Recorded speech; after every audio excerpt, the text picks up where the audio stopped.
Department में as तहसीलदार job करता है, पार्टनर हस्बैंड को हेल्प करेंगे। ये बहुत सिंपल है। जस्ट अब 3 दिन से जो भी नॉलेज दिए हैं हम उसे इम्प्लीमेंट करके आगे बढ़ाने से अपना बिजनेस भी आगे बढ़ सकता है। इस बिजनेस के इस मीटिंग्स के लिए हम दिल्ली पुणे उधर जाकर टीचिंग्स ले चुके हैं। आप लोग लकी है कि यहाँ पर ही गोकुरो नेपाली आ रहा है। इसको इम्प्लीमेंट करके बिजनेस को आगे बढ़ाने से बहुत ईजी काम कर सकते हैं।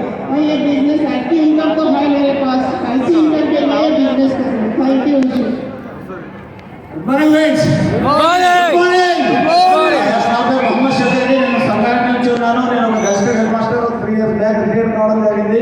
రిటైర్ కాకుండా ఒక బిజినెస్ అవకాశం వచ్చింది, కానీ డిసిషన్ రిటైర్మెంట్ తర్వాత తీసుకున్నాను. నేను కూడా డిసిజన్ లెవెల్లో ఉన్నాను. ఇక్కడ ప్రతి వారు ఎక్కడైనా గోకులంలో కూర్చున్నారో ఇక్కడ విన్నది పాటించండి. నాకు అందరు ఇక్కడ డ్యూస్డే కనిపిస్తున్నారు. నెక్స్ట్ ఎఫ్ఆర్ వరకు ఈ హాల్ సరిపోవద్దు, 2 కాదు 3 ఎఫ్ఆర్లు రావాలి. మనం అందరం ఇక్కడ మీరు ఉన్నవారందరికీ మీరందరూ డీసీలు